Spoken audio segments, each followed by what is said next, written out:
Good afternoon, everybody. I'm David Williams, and I'm the leader of Hertfordshire County Council, but more importantly, I chair Hertfordshire's Growth Board. Welcome to this webinar this afternoon. The purpose is to bring senior officers and members from across the county up to date on the journey that we've taken so far, and also then to reflect on our agreed agenda for 2021. Now, it's fair to say that this has been a year when there's been a huge focus across Hertfordshire on protecting communities from the virus. Indeed, I'm in Farnham House in Stevenage this afternoon because this morning I've had my vaccination, and so hopefully I will last the next 2 hours. But inevitably, the virus and the pandemic has been of absolute primacy in terms of our focus. But in the meantime, I think it is important to recognise that the Growth Board and the LEP have maintained their focus throughout the pandemic on protecting communities from the impact of the virus on our economy. And in that sense, a great deal of focus has been given to our plans for recovery and for dealing with particularly the next few months as we see furlough unwind and the economy open up again. But we've also not lost sight of the long-term strategic ambitions.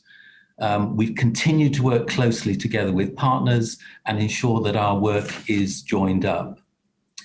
As we start moving into recovery and the aftermath phases, the objective of this session is to outline the focus of the Growth Board work through the year ahead. And I think there are three themes to this work. First is a strong focus on getting investment into Hertfordshire. Now, this can be truly transformative, and great recent examples include the investment that's being made in Sky Studios Elstree by the US media giant Comcast NBC Sky. And then another great example of inward investment was the cell and gene therapy catapult, which has been established here in Stevenage. These have been really good examples of the strengths of Hertfordshire being apparent to the outside investment market. And that's an area that we need to focus on going forward. There are some great opportunities. There's a lot of interest in many parts of our county, and that should be an important part of our thinking going forward. The second thing is that we want to continue to position Hertfordshire with government, and particularly MHCLG, as a place that can deliver economic recovery and growth. Working locally together with really good joined up governance, we can demonstrate to central government that the approach that we're taking here, the collaboration that we're seeing across the county, is something that the government can have a great deal of confidence in, and hopefully support support investment in infrastructure and across the county. I think it's important to recognise that we have been very successful in attracting growth deal investment, and the LEP has played the lead role in that. And then we've also had the example just in the last few days of Stevenage's fantastic £37.5 million Towns Fund allocation. That's an astoundingly good example of leadership, and particularly the Development Board's leadership under Adrian Hawkins' chairmanship. But then the Stevenage Borough Council, the County Council, the LEP, working together with businesses locally, educational institutions locally, and with that level of broad support, was able to demonstrate to government that there was something really worth investing in Stevenage. So we're going to continue to seek investment from government, and at the same time recognise that we do need to adapt to the new reality of Build Back Better, and the whole issue then of investment readiness in order to support our arguments to government.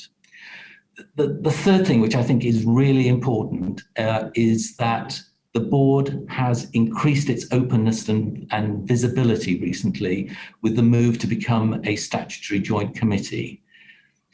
And this is a very clear evolution of our commitment to place-based collaboration. It's also fundamental importance that we have a degree of openness and accountability to Hertfordshire's residents as we develop strategic plans and our growth aspirations for the county. We absolutely need to carry our residents and our businesses with us. So we intend to have further sessions like this to the wider local government family across Hertfordshire, but also our partners and our stakeholders. I'm hoping that at some stage fairly soon we'll be able to get back to the Fielder Centre or here to the Development Centre in Stevenage. But in the meantime, the webinar approach and this bite-sized pieces of sharing of strategies and plans and concerns and questions has undoubtedly a role to play. So we've got a series of presentations through the early part of the session, drawing on individual members of the Growth Board. Do please participate in the polls that we're going to put up from time to time in order to tease out from you your views on a whole series of different issues. And then do please submit questions through the question and answer function on Zoom, because we've got a session at the end where we'll have a chance to go through those questions and answers and get some immediate feedback from you. But first and foremost, then, I'm going to introduce Patsy Dell, the director of the Hertfordshire Growth Board, who's going to take us through the journey to date and highlight the priorities for the coming 12 months. Patsy, over to you.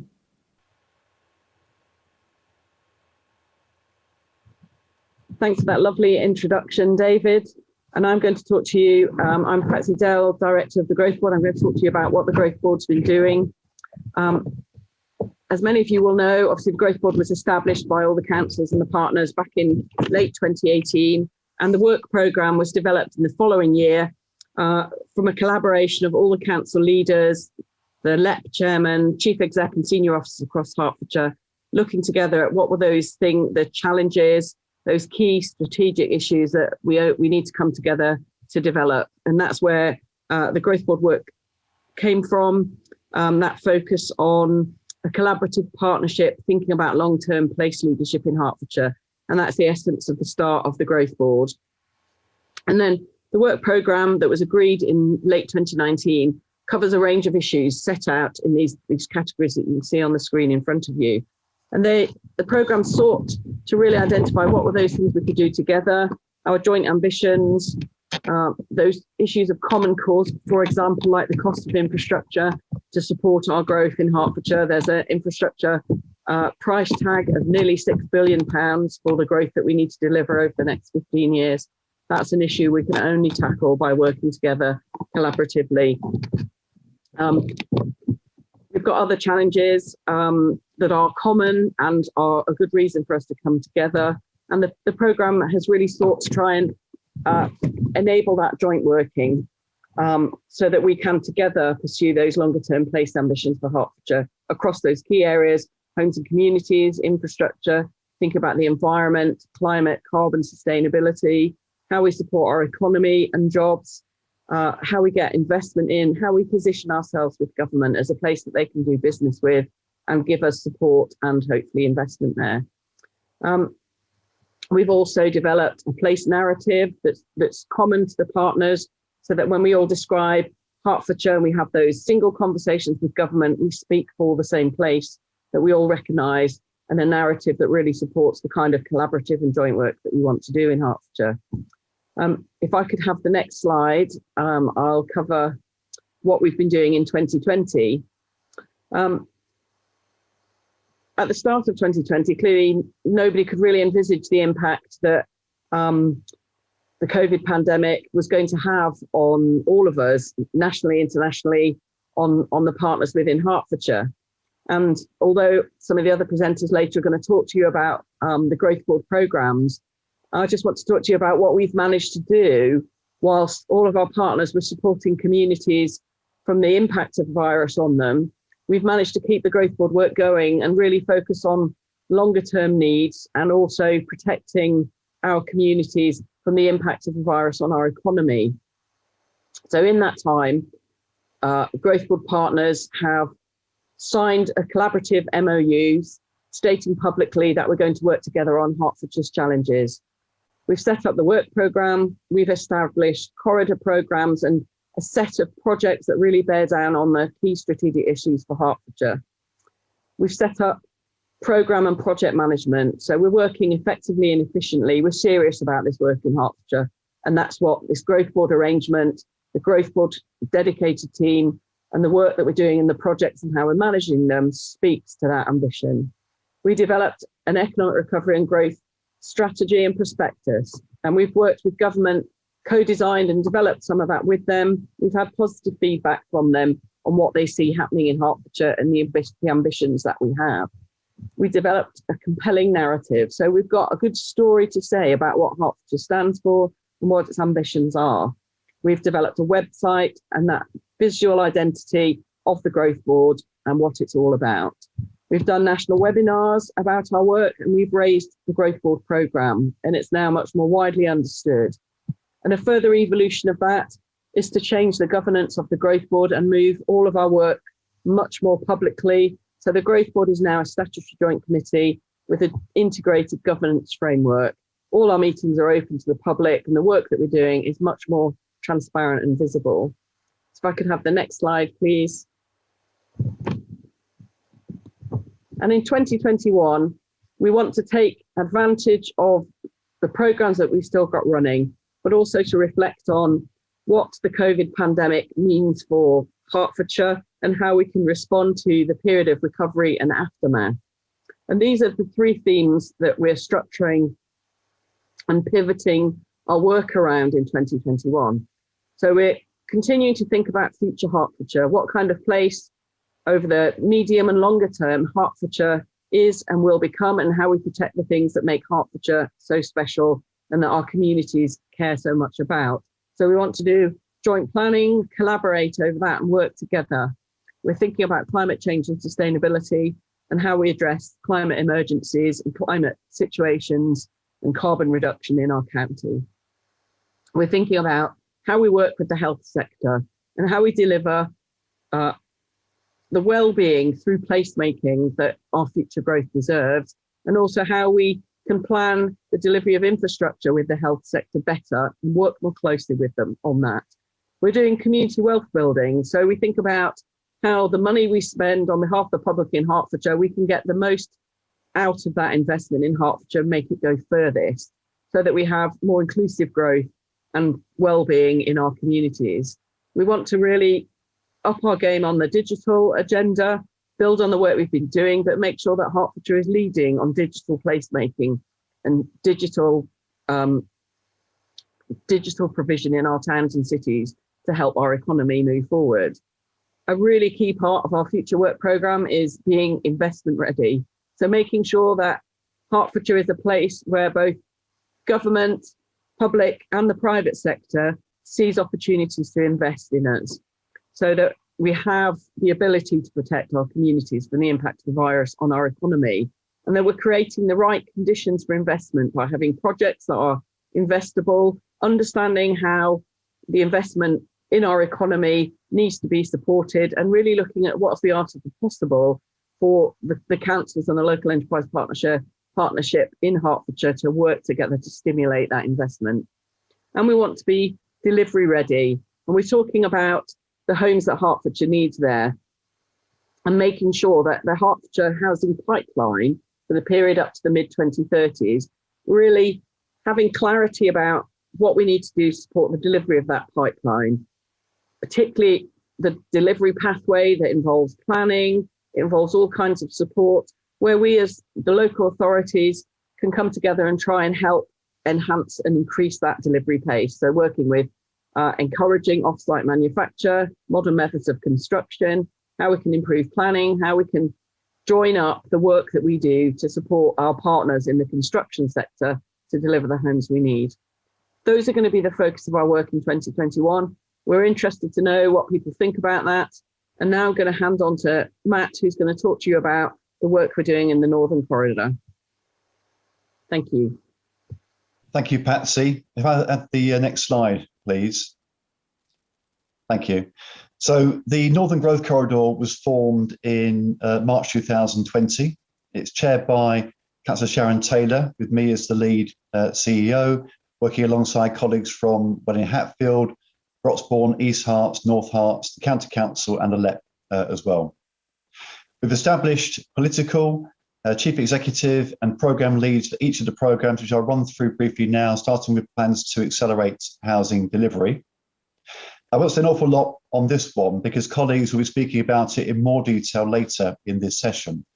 But in summary, we've all identified a number of housing schemes for which the speed of delivery could be accelerated if we can secure some financial support from government. We've been in discussions with MHCLG regarding this for some time, and are hopeful we can secure some funding for the programme in due course.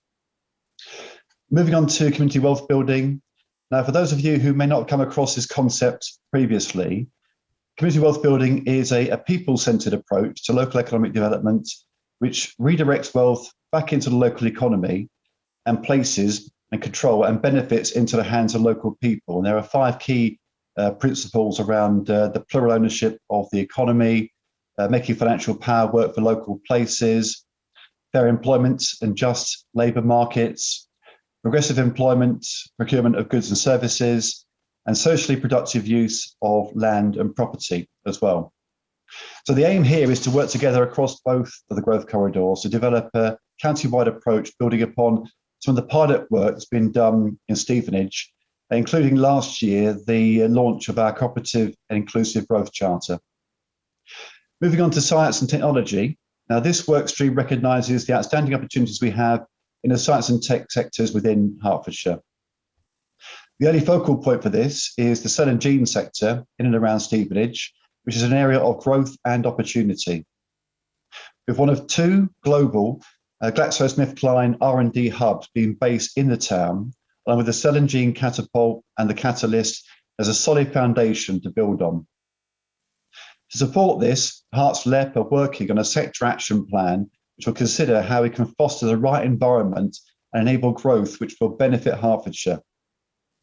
This will be backed by work we can do to look at grow on space in and around Stevenage and other areas as well. And moving swiftly on to reinvigorating town centres. So work is away here to look at how town centres of different shapes and sizes can adapt given the massive changes and challenges posed by COVID-19 and digital revolution as well.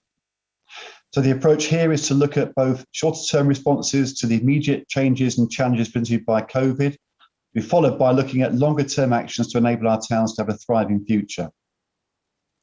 The next step is to have a kick-off workshop later in March with reps of all of the Herts councils involved. This is going to be led by the Institute of Place Management and will help us and our teams to shape the agenda and the focus of this programme. And the next one is climate change and sustainability, but I'm not going to say much about this one now as I'm doing a presentation later on the agenda. So I'm going to move on then to the other major focus of the programme, which is the business case for the development of a non-statutory joint strategic plan, for which we think there's a number of benefits. It could set the development framework for Northern Growth Corridor area. It can provide a joint vision, identify long-term development needs and broad locations for growth. It could help us identify options for potentially not available through individual local plans as well. If this approach was agreed, our future local plans would then allocate sites and adopt policies, i.e. there would be no loss of sovereignty to the councils concerned. And we could also convert this into a statutory JSP at a future point in time if we wanted to. We agreed the key first step regarding this programme at our meeting on the 4th of March, which is to tender for a growth study in autumn 2021. This was felt to be the sweet spot as such after considering our respective local plan positions. There's a number of potential benefits to us considering this approach, including we'd have a common evidence base. It would provide useful evidence regardless of what type of plans we end up preparing in the future. It would be cheaper than undertaking separate evidence studies, and it may position us better in terms of securing future government funding as well. So we're hoping to have the draft results from the growth study in autumn of 2022. And then we're going to use the results of the study to discuss the merits and the costs of progressing the JSP further. So I hope that's a helpful snapshot of what we're working on. I'm going to stop there. I'm going to hand over to Amanda Foley, who is CE of St Albans District Council, who will speak about the Southern Growth Corridor programme. Amanda, over to you. Thank you, Matt. So good afternoon, everyone. Next slide, please. Thank you. So I'm going to talk about the Southern Growth Corridor, but before I do, I just want to also say that part of my role is to work very closely with Patsy to ensure that the Chief Exec Coordinating Group holds the whole programme together, and that we all then are able to work in a joined up way to ensure that the leaders are briefed.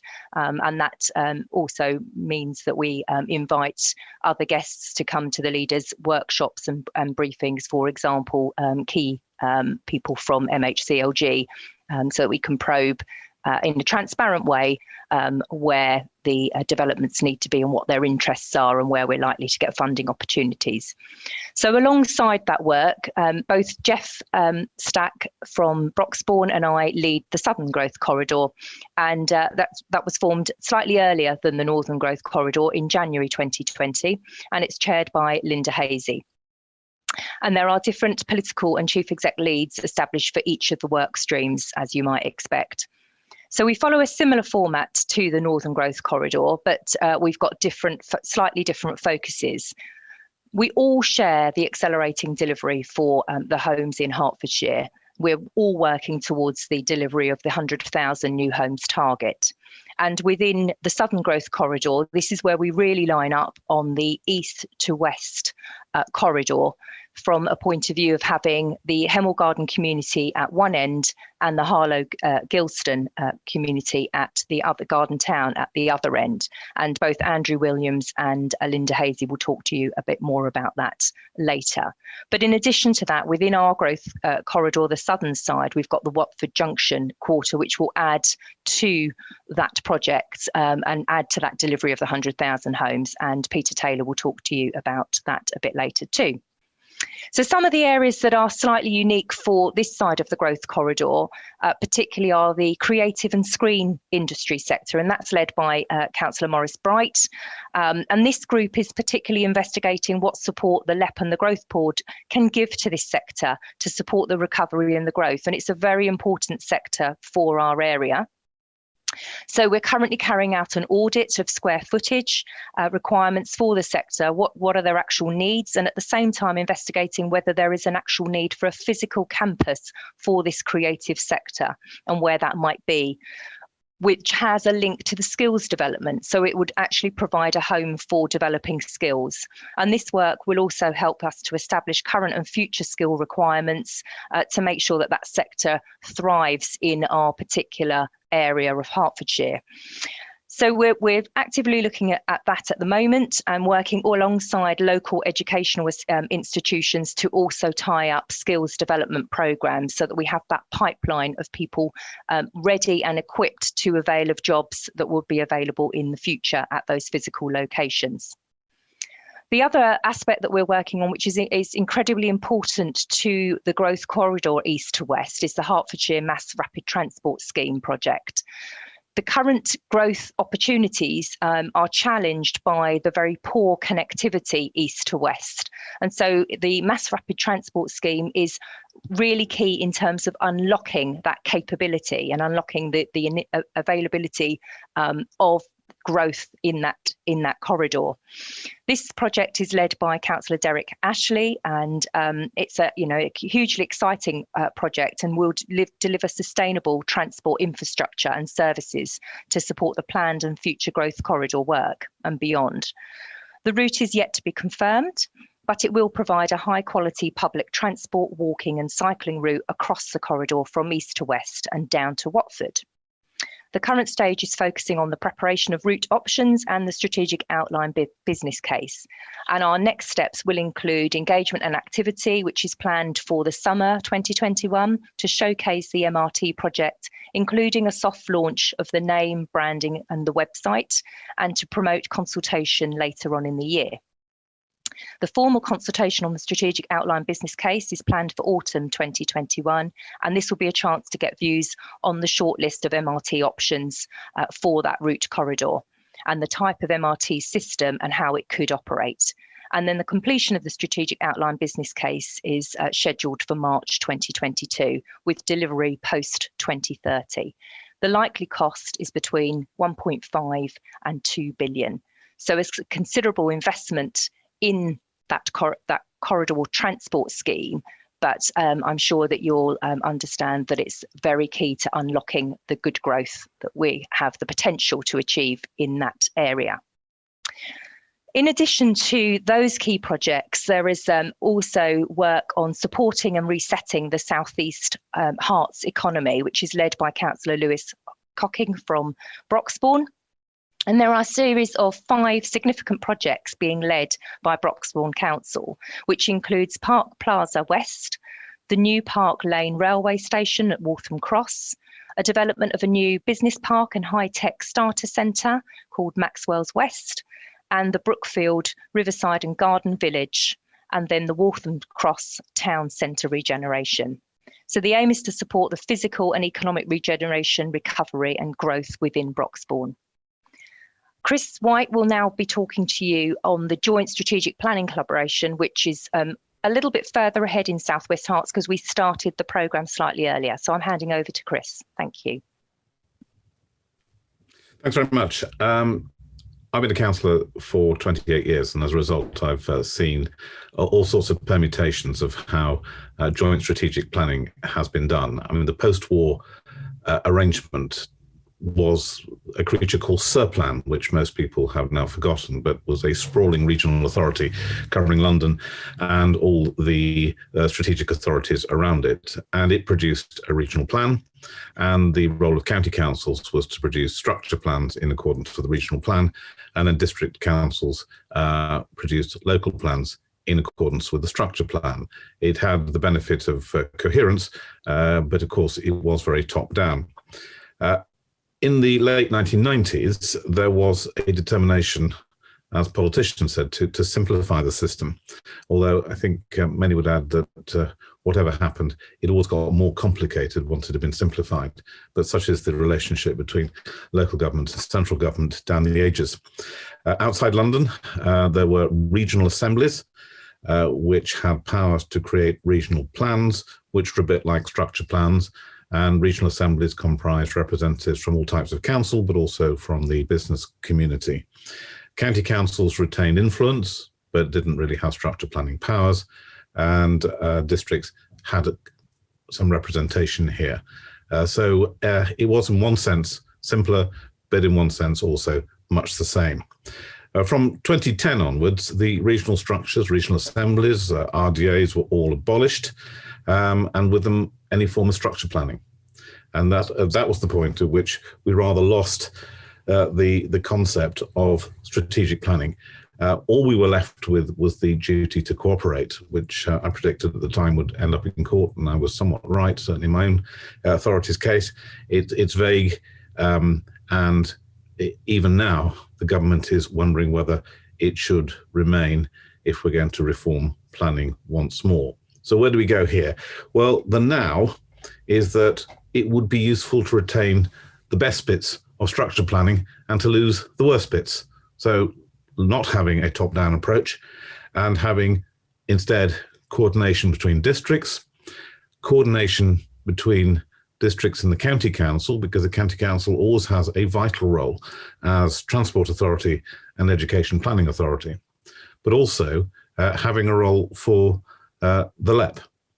So potentially the best of all possible worlds with, as Matt said right at the beginning, district autonomy being retained, which it didn't have in the earlier systems. And that means basically that we are all talking to each other and that consensus has to be reached, because any district can, of course, walk away from the structure. And that's a fine way of making sure that one set of districts doesn't impose their will on another district. So hopefully now, with the HGB, we're going to get the conversation going. We're going to get the old coordination going that structure planning did involve, but without the top-down approach. So I'm hopeful that this is a new future for us. Thank you. And I'm going to hand over now to David Williams and Neil Hayes.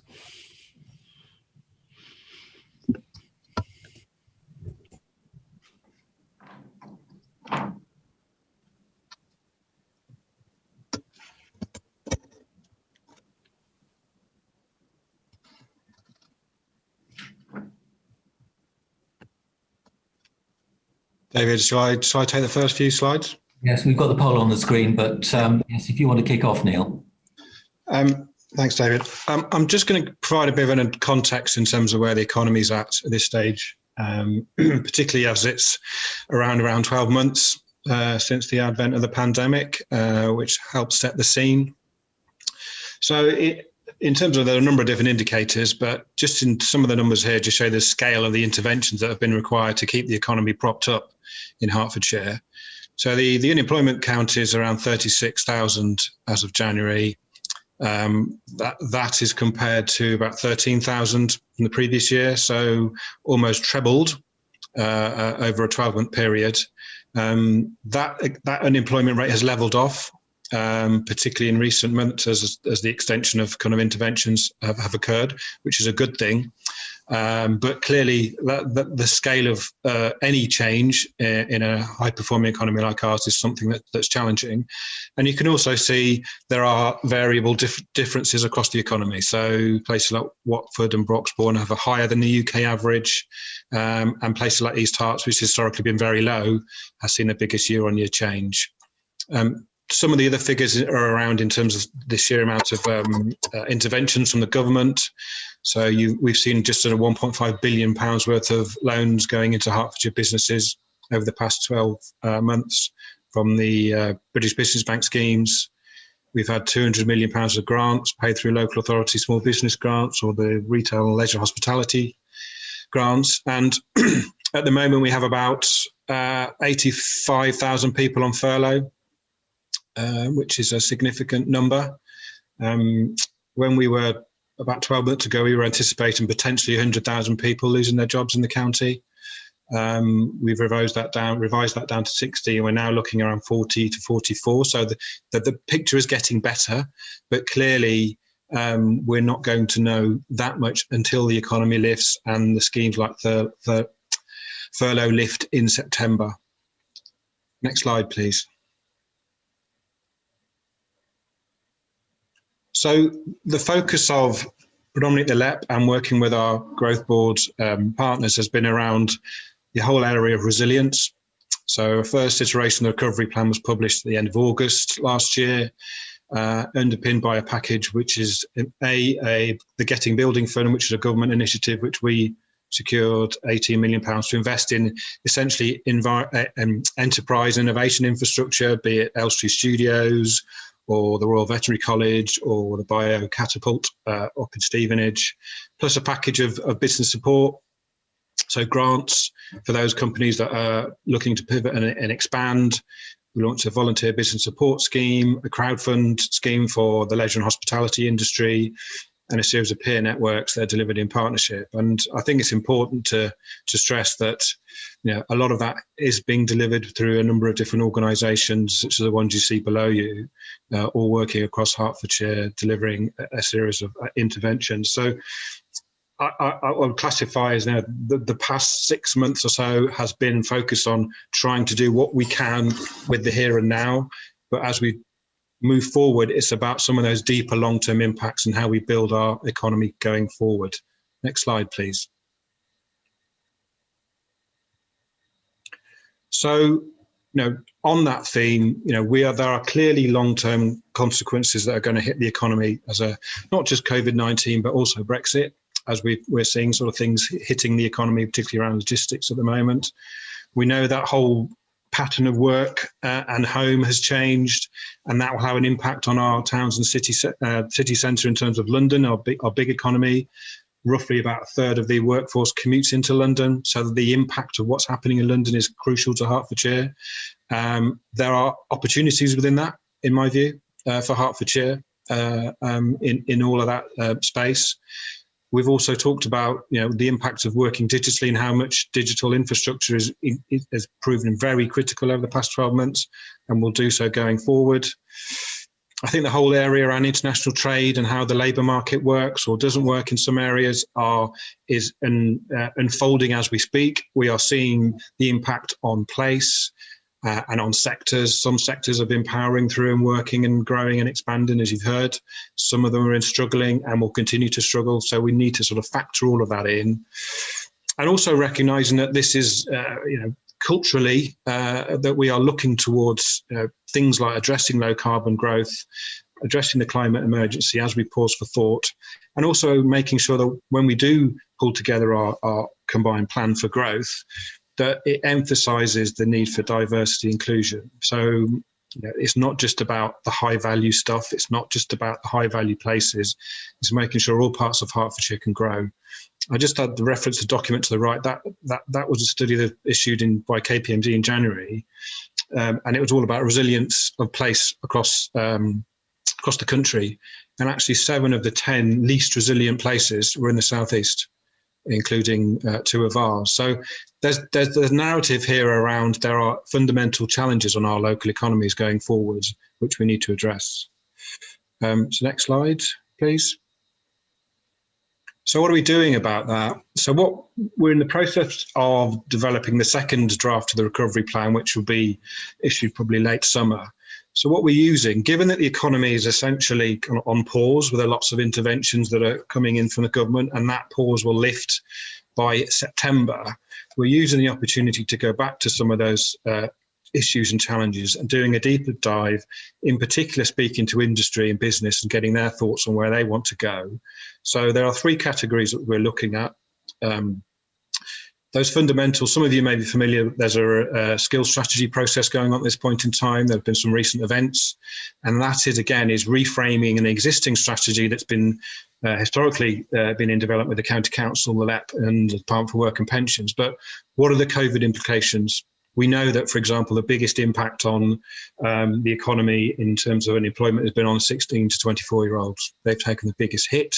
Therefore, we need to kind of make sure that we've got a set of programs to work with them. Likewise, enterprise innovation strategy, it needs to be able to sort of afford people the opportunity to start up a business. As you see in many recessions, what happens is people come out of industry and think, well, actually, I'm going to set up my own, indeed, a consultancy or start up my own company. How do we make sure that we can anticipate that going forward over the next 12 months or so? I won't dwell on the sector work because I think it's been touched elsewhere, but I think it's really important. We've been working within the auspices of Growth Board. We focus on the first 2 around film and TV and cell and gene that have been mentioned earlier. And the whole purpose of these are essentially to get the economy around those key clusters growing so they reach a critical mass. And I think we've reached a critical mass almost with those 2, for example. So over the past 10 years or so, the advent of the cell and gene cluster coming out initially from GSK with the catalyst and the catapult, and the companies now that they have spawned that are stretching into Stevenage and other parts of North Hertfordshire, that's reaching a critical mass. So there is demand, I would suggest, for the next 5 to 10 years for that sector to grow into space that we can't supply at this point in time. We know that about £750 million of VC capital has gone in on that campus in the past 3 years alone, as an indicator of the type of private sector investment that is ready to grow. And they've reached the R&D stage. They're now into manufacturing and the associated critical mass elements, which will be financial services, marketing, etc. So there's an opportunity to grow industry. It's not just about people in white coats doing experiments. This is about growing a proper sector here around that cluster. And the same, it's slightly different in relation to film and TV, but the principle is the same. What are the component parts that we can do within the growth board, be it enabling infrastructure, bringing a skills offer, be it being able to bring young people into the growth sector, wrapping around a package, making sure that the industry understand it and say, yes, this meets our needs, and having a long-term plan to grow these key sectors, which we do have an abundance of potential growth sectors in Hertfordshire, which we need to sort of maintain. So they're the first two. We will continue with advanced engineering and manufacturing, sustainable construction, ICT and digital. So over the period of the 12 months, you'll see more of these plans coming out and being developed. And again, the other areas that we've been supporting with the growth board are around this kind of good growth. So we've been focusing on those areas of digital, low carbon and inclusivity, but from the growth perspective. So if I can illustrate, in terms of the digital work, we've been working with county colleagues to have a market engagement exercise. So we've been speaking to all the digital fibre providers, the mobile operators, and trying to understand, what are the barriers for your investment into Hertfordshire in terms of infrastructure. And actually, I've learned a lot through this process. There is a real challenge for us to get to the next level of fibre investment in the county. Some of you may have picked up in the media today, one of the big fibre providers, City Fibre, announced a number of towns across the country that they're investing in. None are in Hertfordshire. So, there is an issue in the fact that we need to work with the industry to accelerate their investment plans. So listening to them, understanding what the barriers are they planning issues, are they investment issues? We'll be working on that digital strategies to unlock that growth. And likewise, low carbon and clean growth, we have a number of sectoral assets. We can develop this, but we need to sort of move this forward.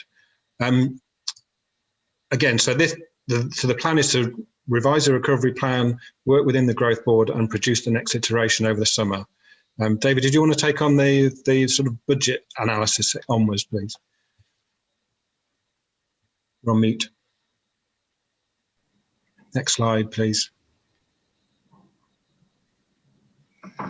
So thanks, Neil. It was just last week that we had the budget, and one of the things that was published at the same time as the budget was the Build Back Better document that was launched by Treasury, and this is the government's plan for growth. And the headlines within that are the Levelling Up Fund, which has got a sum of £4 billion attached to it, and then also the 220 odd million Community Renewal Fund, which is the pilot for the UK Shared Prosperity Fund going forward. Also at the same time, we had the fantastic announcement about the Towns Fund bid from Stevenage, which had been successful. It was, along with Southport, of the 45 towns that were announced at the budget, 37.5 million was only awarded to two areas, I believe, Stevenage and Southport. Then there's this huge proposal for a national infrastructure bank, which is going to be based up north, and which has got huge resources available to it. It's going to be really interesting to see how that plays out and whether we will have the opportunity to bid into it. And I'll talk a little bit about leveraging private investment. And another thing that we do need to recognise is that a revised role for LEPs has been signalled. I think it's fair to say that those of us who sit on the Hertfordshire LEP have become much more focused on business support, the role in terms of skills, the role in terms of sector planning, as distinct from big capital projects. You may have noticed yesterday we opened the new river crossing, the new bridge on Essex Road, which accesses a really important commercial site in Hoddesdon. That was largely funded by the LEP. Going forward, we would see those sorts of capital bids being funded separately, and that will be part of that revised role for LEPs.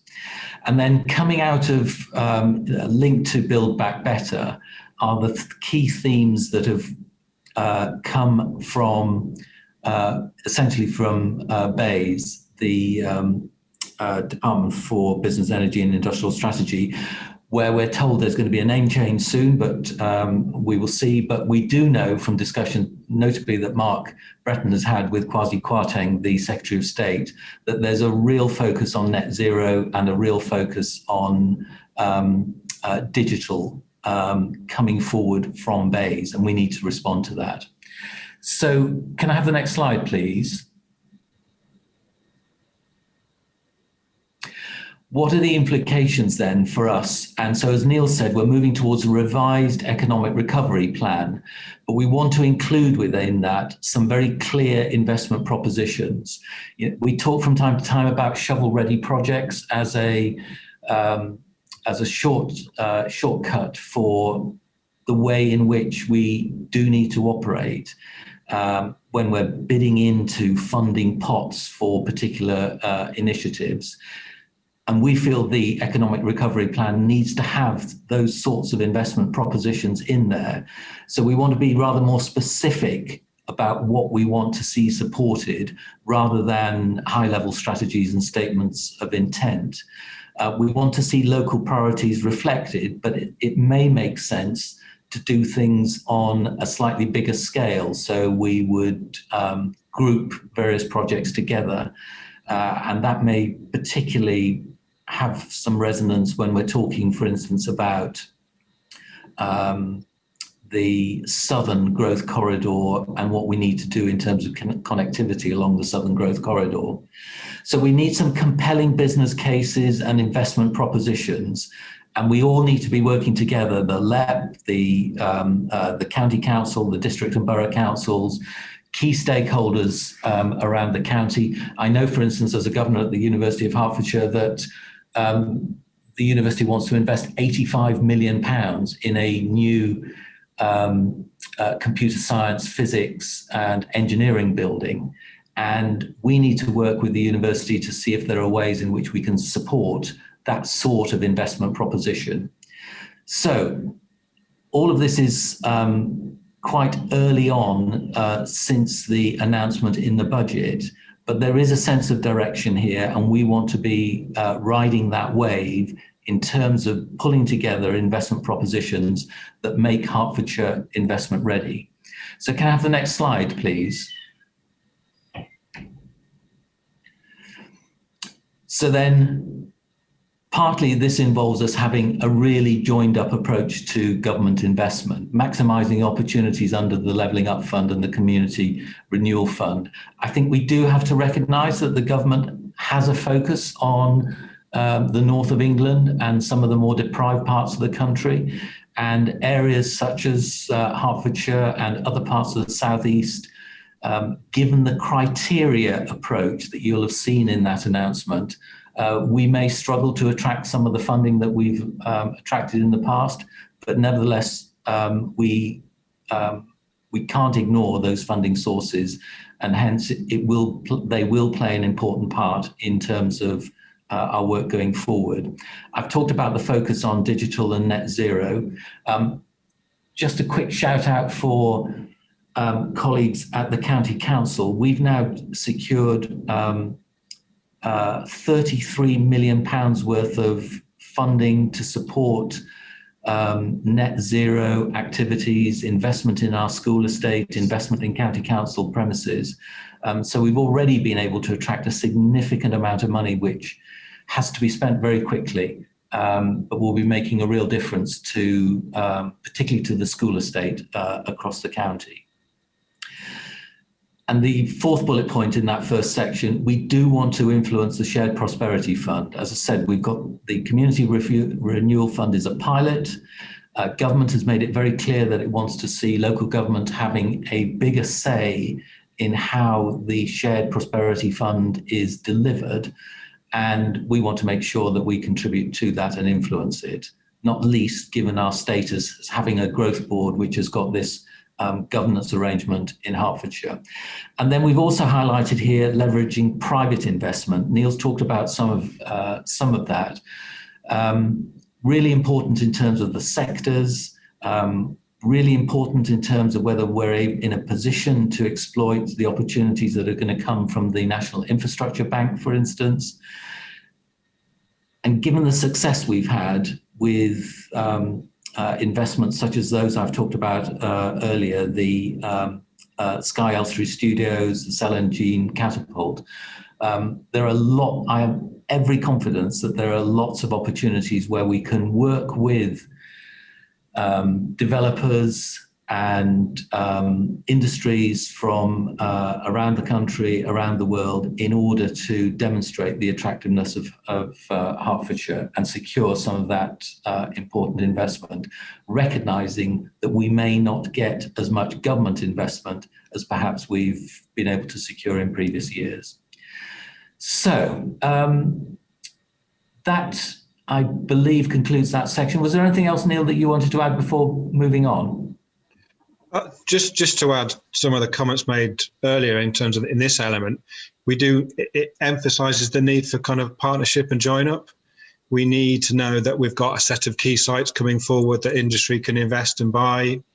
We need to make sure that our existing businesses can grow in Hertfordshire as well, whether that's recruiting trainees, investing in new capital, and et cetera, et cetera. So, all of that needs to be done having a common offer, a common approach, and coming across as kind of ambitious and a place that we can do business. We can do it, and we have been doing it. I think the challenge for us, as you say, is around that focus on private investment. How can we squeeze as much out of that as possible?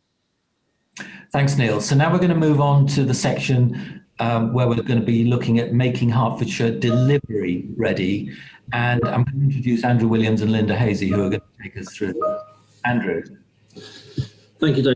Good afternoon, everybody. I'm Andrew Williams. I'm leader of the Cornwall Borough Council. I want to touch on the housing aspect of the Growth Board's work. We've heard a lot about the progress of working together as a Growth Board, and we've been talking about the economic and business needs, but no doubt housing is a priority for the Growth Board, as it is for the government. And I'm sure for many here this is not news, but the government set great store on delivering X number of homes per year. But for the Growth Board, it's more than just delivering those. It's about delivering a commitment to quality, to good growth, and to good placemaking. And we'll touch upon in the next few minutes just a couple of the schemes, strategic schemes that Hertfordshire's looking at in order to deliver some of those changing environments that people are seeking. The pressure for housing delivery in Hertfordshire is great. We know from our demand and supply, and the changes in working patterns and people moving out of London, and perhaps not the need to live so close or into London. And it's going to make a difference to how the housing market, I think, generates over the next few years. I will touch upon a couple of the schemes that are listed there, the Harlow and that Linda will talk about shortly, and the Hemel Garden communities, which is very close to and very close to where I live. Next slide, please.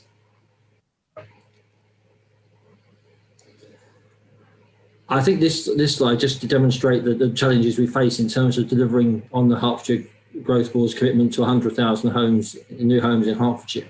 That would require us to follow the blue trajectory of delivering around 7,000 homes a year over the life of the plan. And currently we're delivering just under 5. And that gap is not closing. So the challenge to increase delivery and to deliver on that 100,000 homes is quite significant, and will require quite a lot of work across the sector over the next few years to help improve that delivery mechanism. Next slide, please.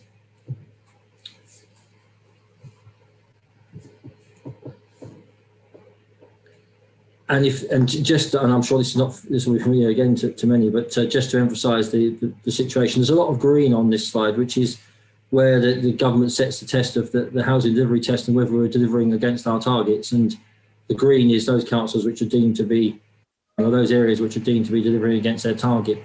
And there's quite a lot of green on there, but not so much green in Hertfordshire.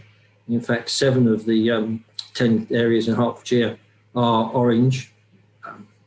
And that means that they're delivering under 75% of their target and require to provide additional buffer zone. One of them is required for an action plan, and 2 are green. So clearly, as I was saying earlier, the challenge for delivering Hertfordshire is quite significant. Next slide, please.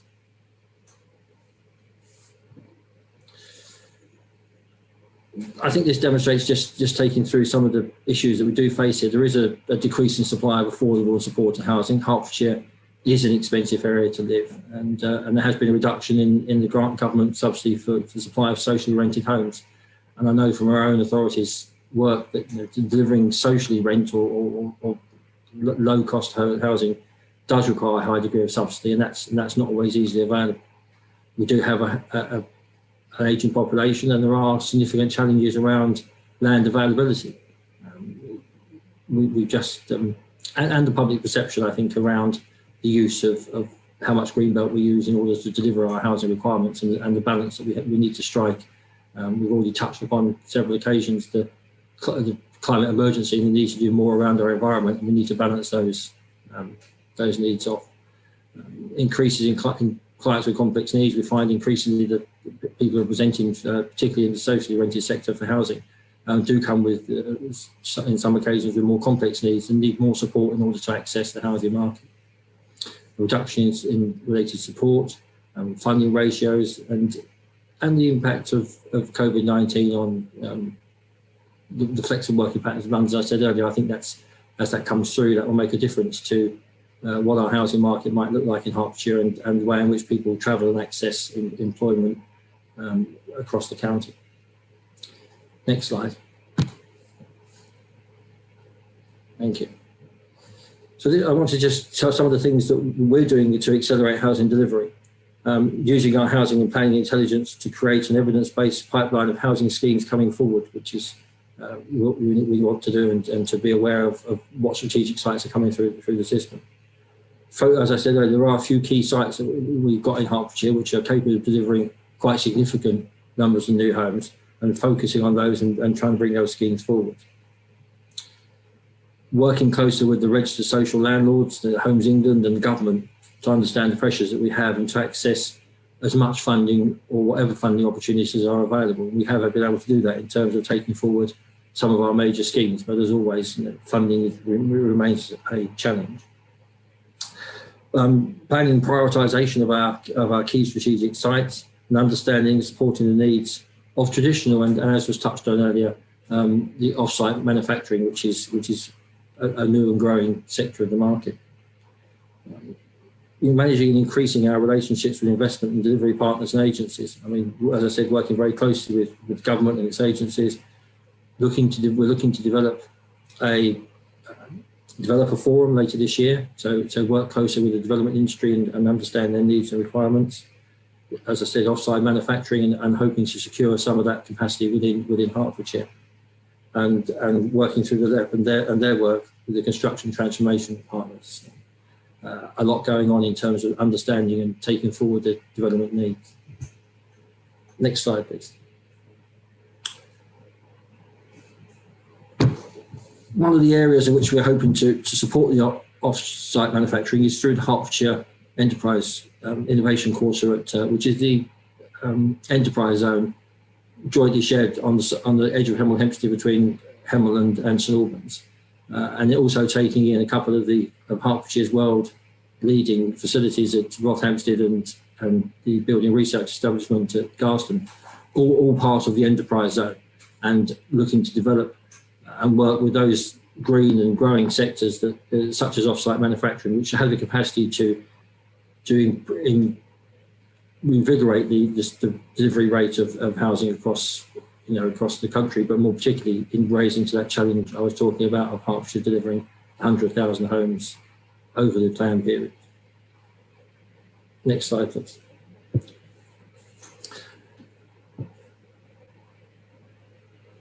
Now, just to touch upon a couple of the site, one of those specific sites I referred to, the Hemel Garden Community site. This is a project jointly on land between St Albans and Dacorum, supported by Hertfordshire County Council and other agencies.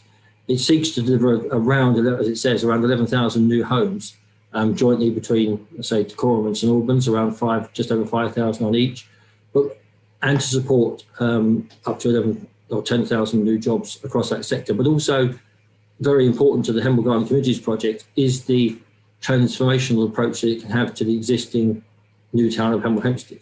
this is going to wrap around the east and north of Hemel Hempstead. It's a major extension to the existing town, but it also has the capacity, and I think this is where we really need to rise to the challenge to address some of the other issues that we know new towns have. Neil referred a little while ago to the KPMG report and the resilience of some of our towns, and Hemel didn't score particularly well in that. We recognise the challenges that Hemel Town Centre and its environment has, and weaving through the Garden Communities project is the desire to see the benefits of this development weaving its way through the regeneration of Hemel Hempstead, and we're taking those projects forward locally over the next couple of years. Next slide, please.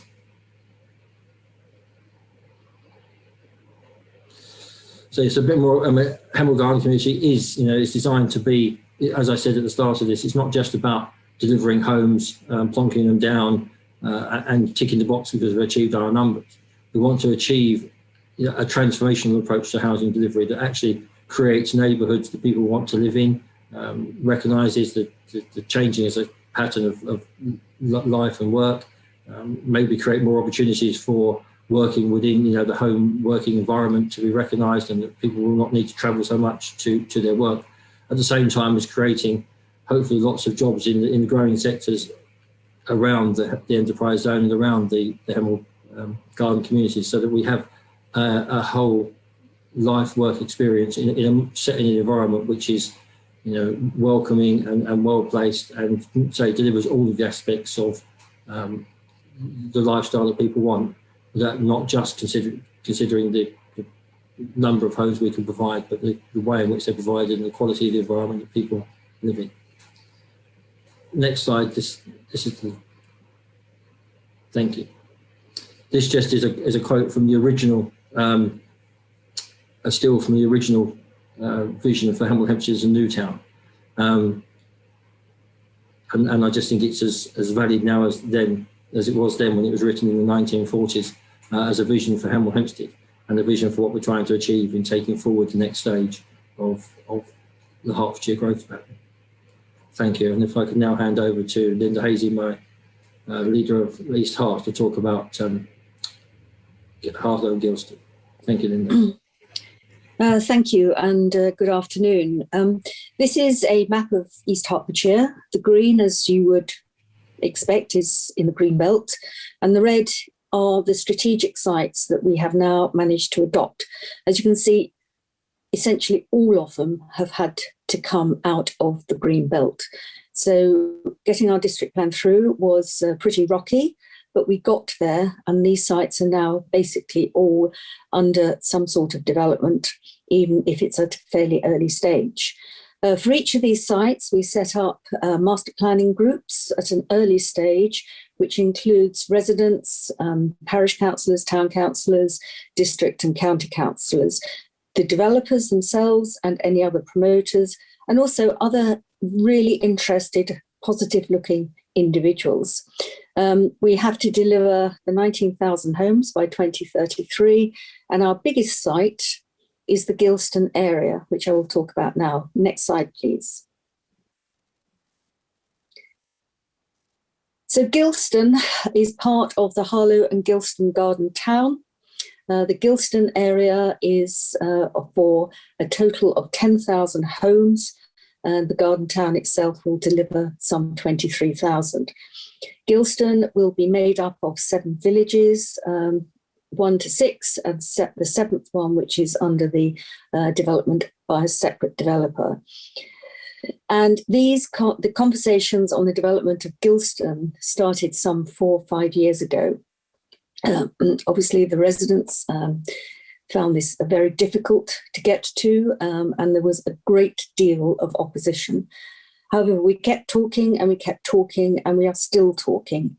We have a Gilston steering group where we meet every 5 or 6 weeks, and that is separate to the work that we do within the Garden Town. Now, the Garden Town itself constitutes 3 local planning authorities, East Herts, Harlow and Epping Forest, and 2 county councils, Hertfordshire and Essex, which obviously are absolutely critical because they are the responsible body for delivering the infrastructure. We did manage to succeed. We were very successful. We got a HIG, not a HIF. We got an infrastructure grant, which is for 172 million pounds, and this is to deliver the sustainable transport that we need to get to make this whole community work. I think we have the whole aspect of it is that we do have a very significant modal shift. Next slide, please.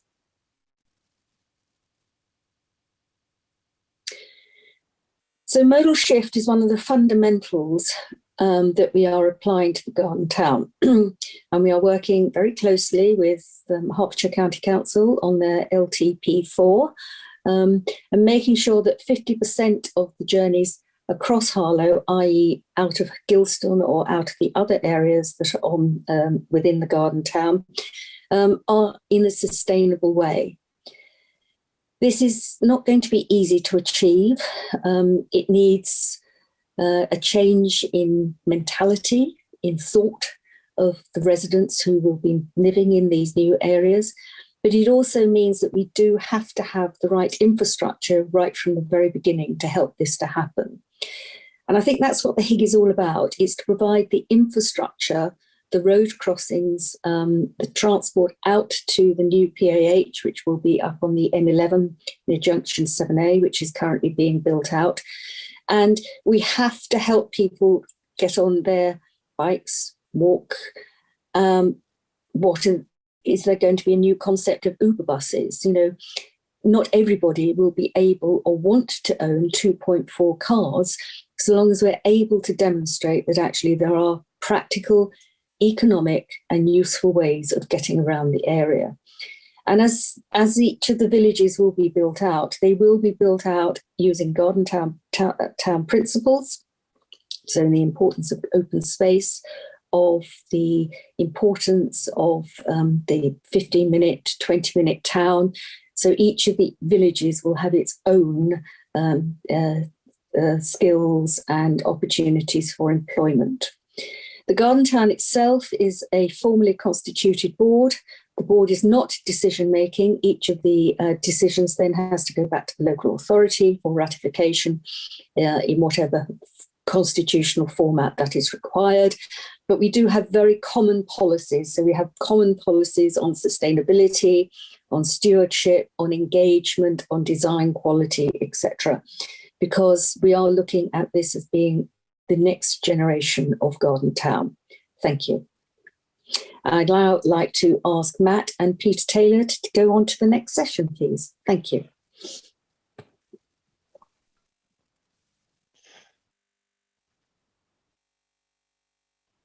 Okay, I'm ready to go.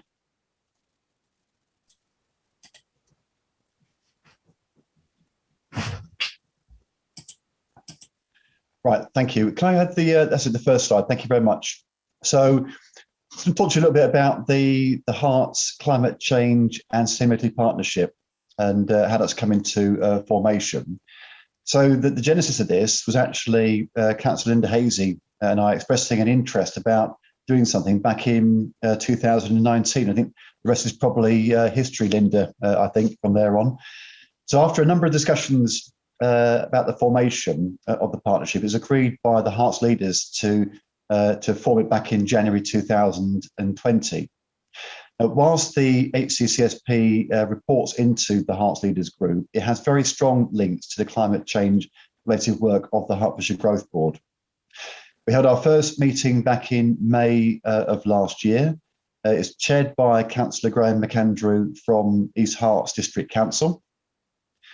It's attended by the lead climate change and sustainability members and officers for each local authority and local enterprise partnership as well. So we had about 7 meetings, I think, so far. Have the next slide, please. So why have we done this? Well, the partnership was formed to work across the local authorities, the local enterprise partnership, and also some key partner organisations as well. The aim really is to develop county level interventions to support local efforts that we're all making to try and meet our respective climate change targets. And probably the key point here is that the partnership respects the fact that districts and boroughs and the county have got their own action plan strategies already in place for climate change, and is trying not to duplicate the efforts being made by plans that already exist.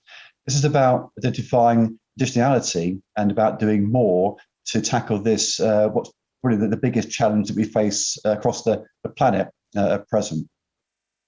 We've got agreed terms of reference and a funding agreements in place as well. We appointed a lead officer last year as well to help coordinate the work of the partnership. And we formed an officer group to support the partnership as well, which is called the Hertfordshire Sustainability Officers Group, HSOG.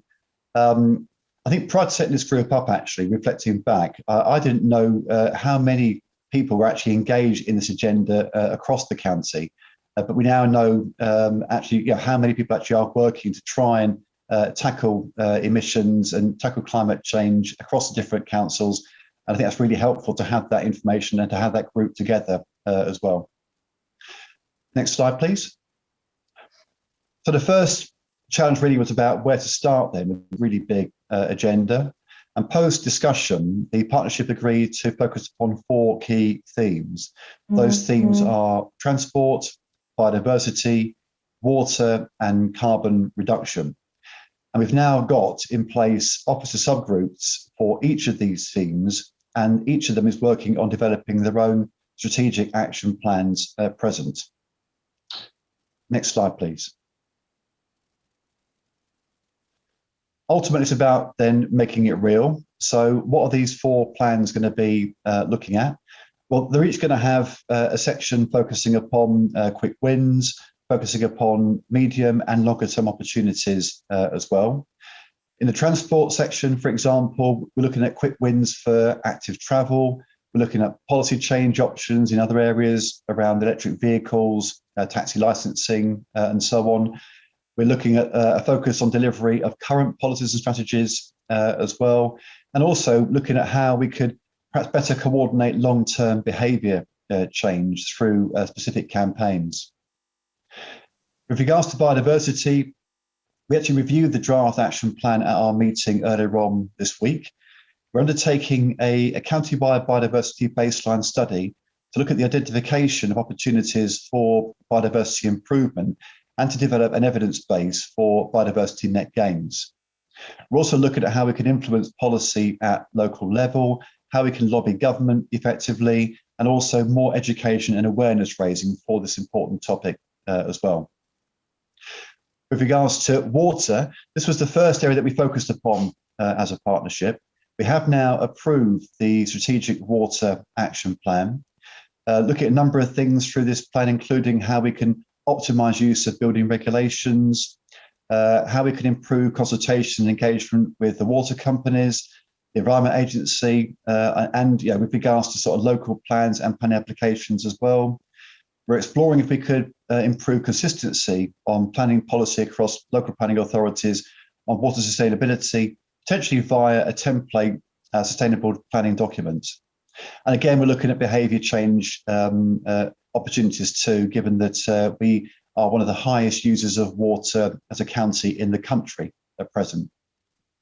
On carbon reduction, we're looking at how we could establish a more consistent approach to monitoring and reporting.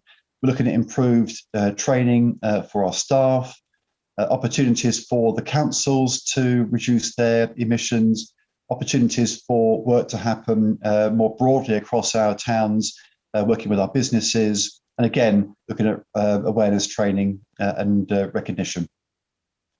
Next slide, please. So what next then in this really important area?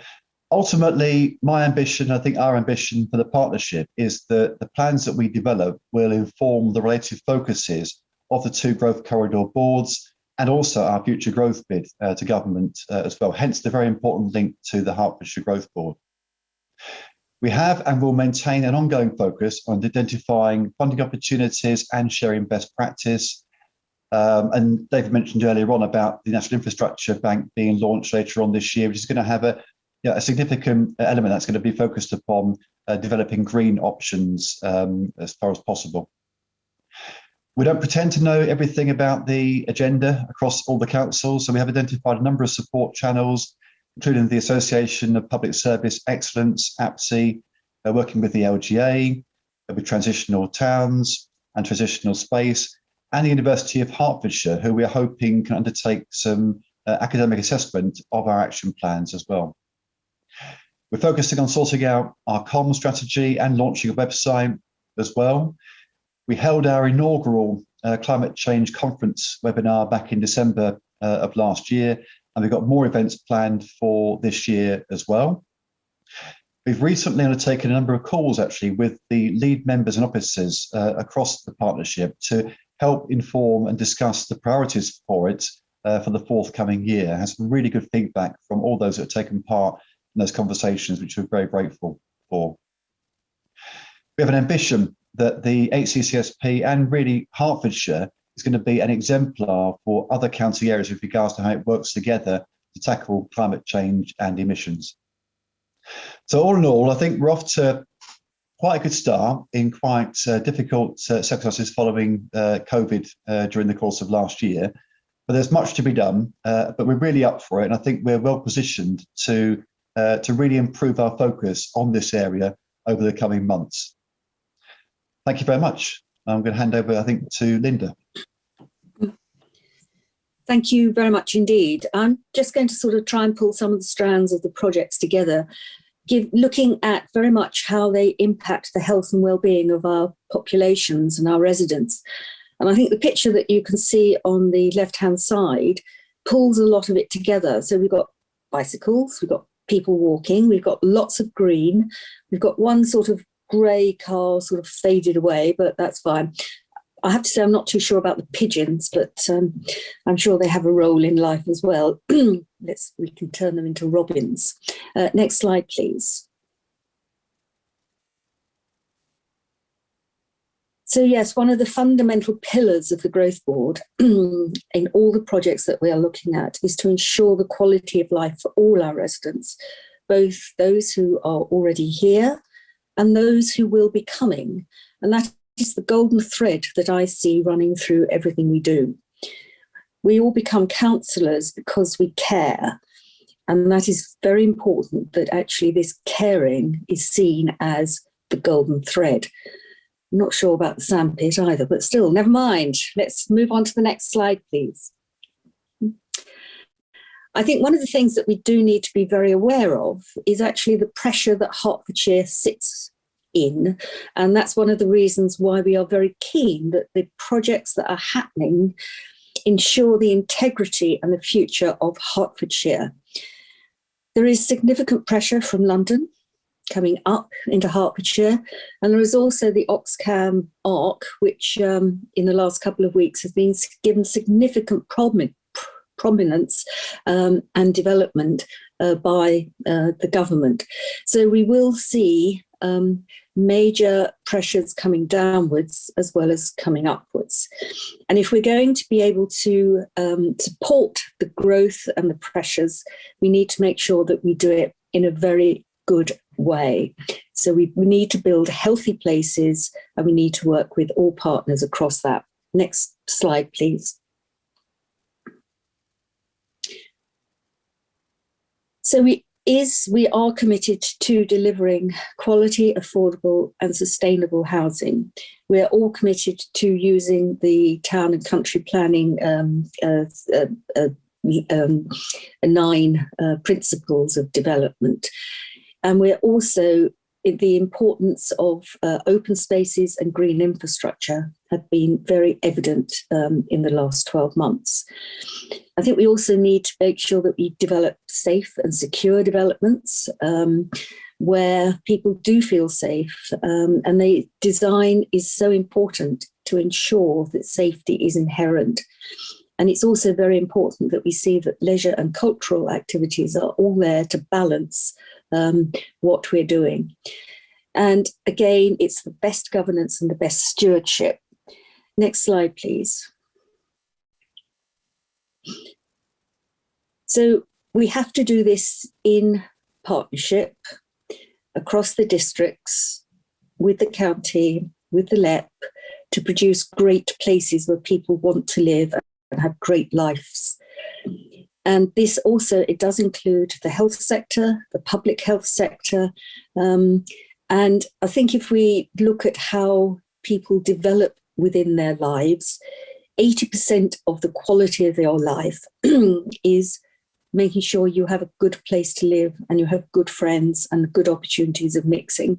There's only 20% of that life which is actually dependent upon the health sector in terms of treatment as opposed to prevention. So health is very important to us, and we continue to work closely with, for example, Princess Alexandra Hospital in the new development there, and the really exciting stuff that they're doing, and the importance of digital. They're both within the health sector, the social care sector, and within all our lives. So thank you. And I'd like to hand on to Peter Taylor, who will talk to us about Watford. Thank you very much, Linda, and it's a pleasure to join you. And rather remarkably, given the number of politicians who are speaking today, I think we're pretty much on time. I'll be the final speaker before we move to the Q&A at 1:30. And I'm going to be talking about places, spaces, and digital. And the image you can see on the screen is outside Watford Junction. I think the first thing to say is, from Watford's perspective, we recognise how important this work is, both to the future of our town and to the county. And quite often we take for granted our amazing location. From Watford Junction Station, it's just under 20 minutes to Euston. And Watford businesses can access over half of the UK economy physically within an hour. The economy in Watford's worth circa £4 billion. Lots of reports have shown the strength of the economy, that our GVA is higher than the national average, one of the highest in the county. And we have many high growth SMEs as well, who are very important to our economy. But of course, we all recognise that COVID has brought significant challenges, and the claimant count, as was said earlier, in Watford is now above the national average. We've seen high profile changes such as the closure of John Lewis, and the KPMG report, which came out in January, highlighted the impact, for example, of changing work patterns. If office workers don't return to work on Clarendon Road in Watford in the same way as they used to, that will have a significant impact. It's therefore really important that we put in place plans to strengthen Watford and our wider geography by working together to make sure that our future is bright. Now, if we move to the next slide, preparing for that future, we recognise, of course, the impact of COVID, and at a council level, doing lots of work to respond to this. So we have a new corporate plan, a road to renewal plan as well, and we are currently undertaking our Section 19 consultation on Watford's local plan. We're also developing an economic strategy, obviously sitting alongside the work of the Hertfordshire Growth Board, the LEP, and the County Council.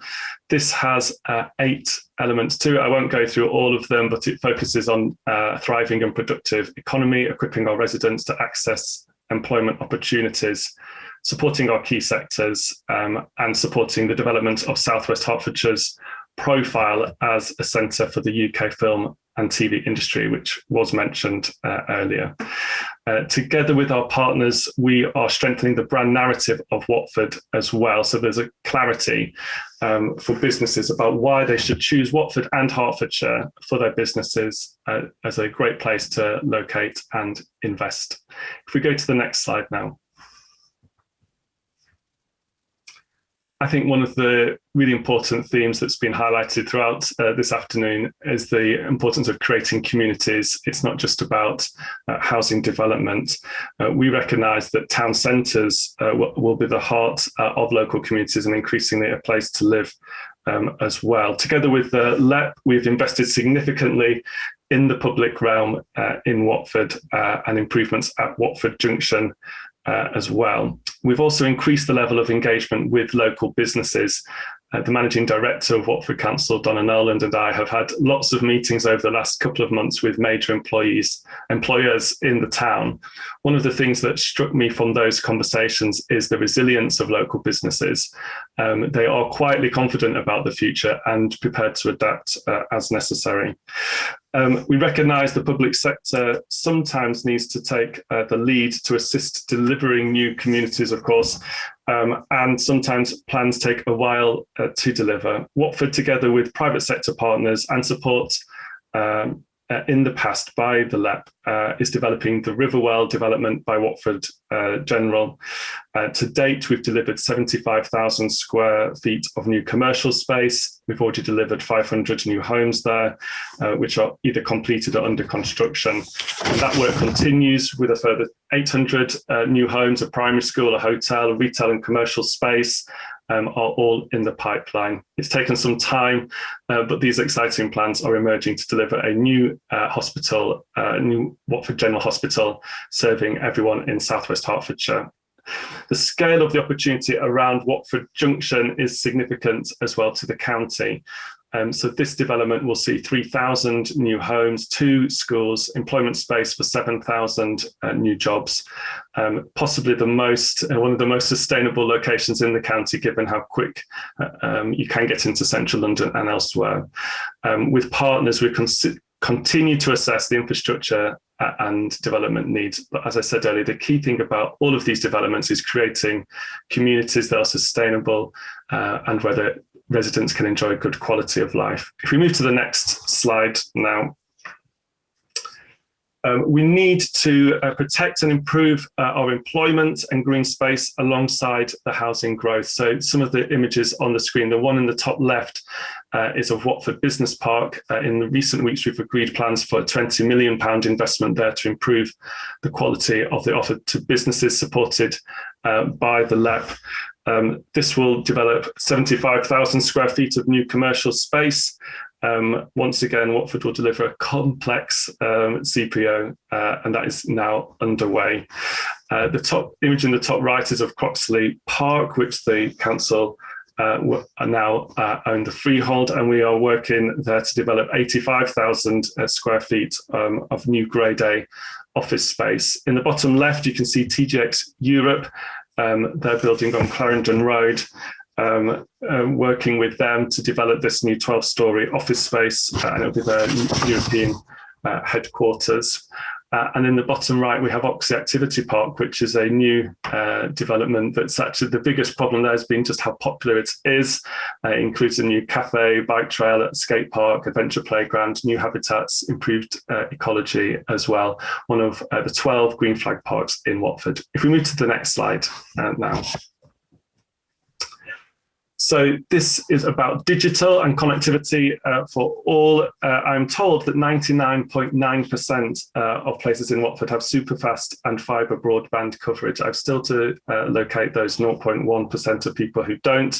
But in the town centre, we have a free-to-use Wi-Fi network and over 167,000 registered users.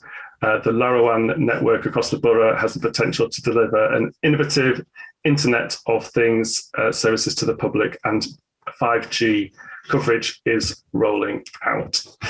We want to work with Hertfordshire to develop the vision and use of digital, and we'll be certainly trialling new ideas. We have a new digital strategy for Watford that is planned and looking at both the digital infrastructure in the town and how we can use digital to support our residents and businesses. If we go to the last slide.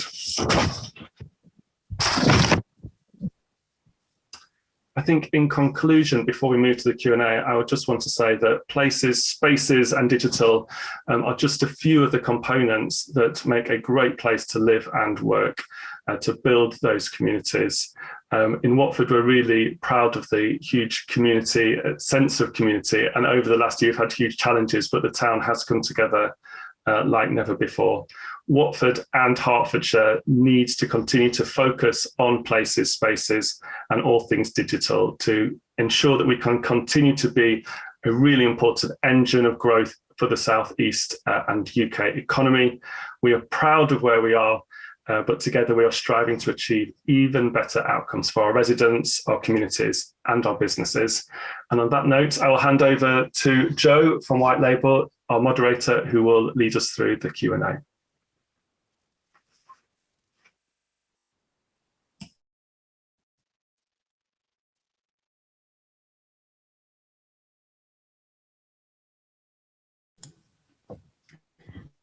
Lovely to be here today, and I would like to welcome all my panelists. I have a fantastic list of panelists today.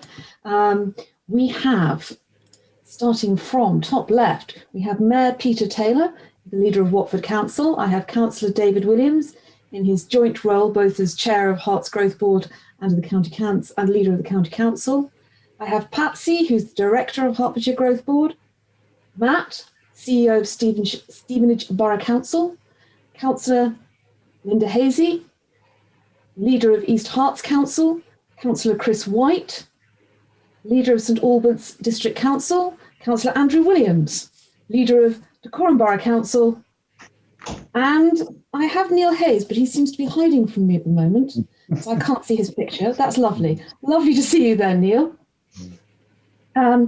Here for Hertfordshire LEP, and also Patsy, who again has gone very quiet on me. We've got a whole load of questions coming in. I've actually really enjoyed hearing about the amazing collaboration between all of those involved today, and the work that you are doing to maximise the investment and the opportunity in Herts to deliver the economic recovery and growth. And I like the fact that you're doing it while continuing to focus on achieving all those other important goals that we were trying to achieve before we got sidelined by the pandemic, things like move to carbon net zero, greater social inclusion, greater diversity. So I'm now going to see that you can all collaborate on answering the questions that we have in from the delegates that we have here today. And I've got a lot of questions. They've covered so far everything from falling populations to Brexit, and I appreciate a number of them have been answered offline. I might bring some of those back online so everybody can hear the responses. Delegates, I'd be very grateful if you've got questions that you can pop them actually in the Q&A panel rather than the chat, because I only have a screen that's so large and I can't see the chat and the Q&A at the same time. You can upvote them so that I can see which questions you would like to be answered most. And please don't worry if we don't get round to your questions, because we do only have just under half an hour. So all the questions will be captured and there will be answers and responses to them all that will go around afterwards. So let's just to kick off here. A question that I noticed that came in earlier from Andrew Hadfield-Ames. He was talking very much about that cross-organisational collaboration and how it was possible to maintain two strategies at the same time. So what's the focus, whether it is a focus on immediate recovery, looking at our places and our skills and our employment, or whether it's a focus on trying to boost those growth sectors, such as creative or science sectors. So Neil, I'm going to start with you because you did actually answer this offline. I think it would be a really nice way to kickstart our debate online, because I think that challenge of collaborating across all of these people in order to run multiple strategies is actually quite a big challenge. So I'd like to know how you're all going to be addressing that one. Thanks, Joe. Yes, essentially we have to look both ways. So we have to have an eye on the future and a long-term plan. So those areas of those sort of particular sectors I was talking about that have the potential, it's about having a 10-year plus plan enabled to foster growth and have all the ancillary growth that comes with the growth of those sectors, but also recognising, we're in the real world, and Hertfordshire is not immune to the issues you see on the daily papers and the news in terms of the retail sector. That is in terminal decline. That obviously has an impact on both in terms of people's jobs, but also in terms of places. So a good example in terms of addressing the sort of the challenges would be, and this is where I think Hertfordshire has a real opportunity, in the fact that we have got a good balanced mix of sectors. So we're not overly dependent on one or another. For example, retail, we know that a number of the skills that are applied in retail will be equally beneficial to other sectors that, even going into the crisis, were challenging. So the care sector is a good example, which again, that's been at the forefront of the past 12 months. going into the crisis, there was a challenge across Hertfordshire in recruiting and retaining people in that sector. Now there's an opportunity there potentially for an ancillary set of skills around customer care to work in another sector, for example. So we'll be working through that with the AM skills strategy element of that plan. So it sounds a bit of an easy statement, but you have to do both. You have to kind of recognise what you can do in the here and now. And I think at the moment, what we're trying to do is, because a lot of those national interventions are still there, spend the time addressing what we anticipate to happen sort of post-September, sort of when the economy, the rocks of the economy are lifted, you see what's underneath. But also spend that time at the moment making sure that what you're doing is anticipating not just the next 6 months, but the next 6 to 12 years. Thank you very much. Is there anyone else would like to come on that before we move on? David. Yeah, let me come in if I may, Joe. Neil's absolutely right. We've got to be looking both ways here. The LEP has done some really good work as we've gone through the pandemic to enable us to help understand the challenges and the scale of the challenges in terms of hospitality, retail, and various sectors. We see there is a significant challenge in terms of reskilling some people. And that's where a number of us hope that the Hertfordshire Skills Strategy, we are quite unique in terms of having this county-wide skills strategy since 2013, which is sort of jointly developed by the LEP, the Department for Work and Pensions, and the County Council. So we really must have a significant focus there. I'm really pleased in the last couple of days, HAFLS, which is the Hertfordshire Adult and Family Learning Service, has just secured, well, it's now some £2 million of grant funding to support building better opportunities. So those who are quite a long way away from the workplace can look forward to getting more support from HAFLS. So we just need to be doing that, as well as looking at the growth agenda, housing delivery, attracting inward investment. We just need to be putting our foot on the gas across all of these areas. Thank you very much. I'm going to move on because I have a lot of questions coming in about housing, which is not enormously surprising because it's a very important topic and subject for people. A lot of it seems to focus around the fact that obviously the pandemic has changed the way in which we live and work. And we've got two focuses here, one of which is how are we going to perhaps revisit or look at some of the communities that are currently being built in order to accommodate that change in working life, and whether or not as part of that we can capture some of the sustainability issues, because we are all aware that we've managed to reduce our carbon footprint by working at home. And it would be nice to think that by the use of public transport and or hybrid working patterns, that could be further encouraged.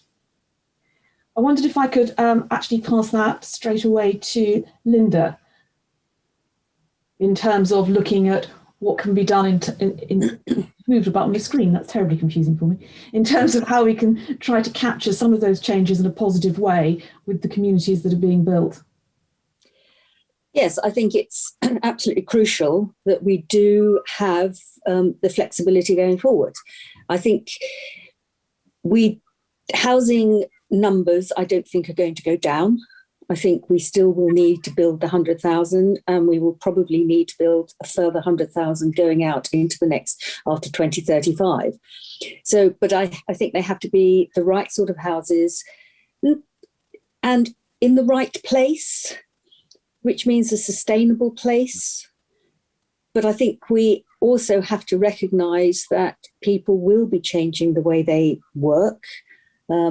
Houses themselves need to be flexible. You know, we used to have lifetime housing standards. We don't have those anymore. And I think we have to recognise that sometimes people, if you're a soccer mom and you've got 3 kids and you have to take to hockey, you need a car. However, if you don't need the car to pop to the shops, then perhaps you don't need to own a car 100% of the time. Where do we put these communities? There's a question in there about, well, should they just go where there's least resistance? Well, having gone through the last 5 years of getting developments into areas where there was significant resistance, you just have to keep saying, this is the right thing. These are the right places for them to go. These are the sustainable places for them to go. And you have to start putting the arguments forward as to why those places have to be developed in those places. And if developers come to us or to any of you, I suspect, with, well, we want to build 500 houses over there. Well, 500 houses in the middle of a field? Don't think so, actually. It's either 5,000 houses, which we can then turn into a sustainable development because we will get the infrastructure to go with it, or you go away. Because I think we need to take much greater control, and it's not the developers who will always tell us as local authorities where they want to build houses. I think we need to, as local authorities, also say that is not the right place for those houses to go. Thank you. I see Chris has got his hand up. Yeah, can I come in? I echo that. I think we're about to enter some interesting times, which in a positive sense. We have some clues as to how commuter patterns may change. We mustn't assume that all the people who've been working at home for 5 days a week are going to stay working at home 5 days a week. We all know how fed up we are with two-dimensional communications with each other. But equally, I still strongly suspect that the 5 day a week commute is a thing of the past, and that changes the nature of particularly town centres and the level of hospitality people are going to want, where previously they may have got all of that in London. And it changes things like work-life balance and the sort of accommodation. Are we going to have more homes which are also workshops, or more homes which are usable as small offices? My suspicion is strongly yes. In the Southwest Herts bit of this, Southwest Herts is a strange old term, but it's the 5 councils on the left. We've been already looking at sustainability, and sustainability is not entirely about transport, but transport is absolutely key. We're a weird county, really. When we've done traffic surveys, we found that an awful lot of people living in Watford are driving to St Albans to work. A lot of people living in St Albans are driving to Watford to work and waving at each other in a traffic jam. I mean, there's something wrong there anyway, and we need to try and get away from that. The rest is down to local plans. We're in a fabulously fortunate position that St Albans is of having yet another go at a local plan. Then you can actually build in some of these things. I wouldn't recommend you start from our position, but there we are where we are.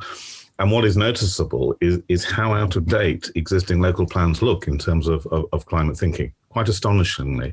It's like one of those early drafts you did 3 years ago at work. You get out and think, oh God, did I write that? Things have really moved on. And so using local plans in the refreshers and so forth to update the thinking, and indeed update the thinking about things like gas boilers and EV points and so forth, is essential. Thank you very much, Chris. And you have very kindly answered the next question I was going to go on to, which is sustainable transport. So that's nice. Because the transport and the housing are, I think, inextricably linked. It does mean that I will move on to the budget, because it's hard to ignore because it was so recent, and because of its impact on everything that you do. So Councillor Williams talked a little bit about it earlier and the impact it may have. I have a question for Patsy, actually, which is, what are the challenges and opportunities that it gives you? But actually, I would like to know what tops your wish list for the government. What do you want? I'll just unmute myself after 12 months of practicing. I struggled earlier as well. Yeah. Well, I think what we want from government, and we've been making the case to them, I think, very, very positively and quite firmly. We want that engagement and recognition that Hertfordshire is supporting this country. We're a net contributor. Even with COVID, we make money for this country to spend, and help invest in supporting things like Building Up and other important government agendas. We've got we still have a housing market issues. You've heard all about that in the other speakers in Hertfordshire, real housing problems that we need help with. And we have a significant infrastructure bill to support the delivery of our growth. So, I think top of my wish list would be that recognition that we're a positive partner. We want to engage with them, but we need some support to deliver growth that you've seen, all of our leaders and local enterprise partnership. We're really up for doing this.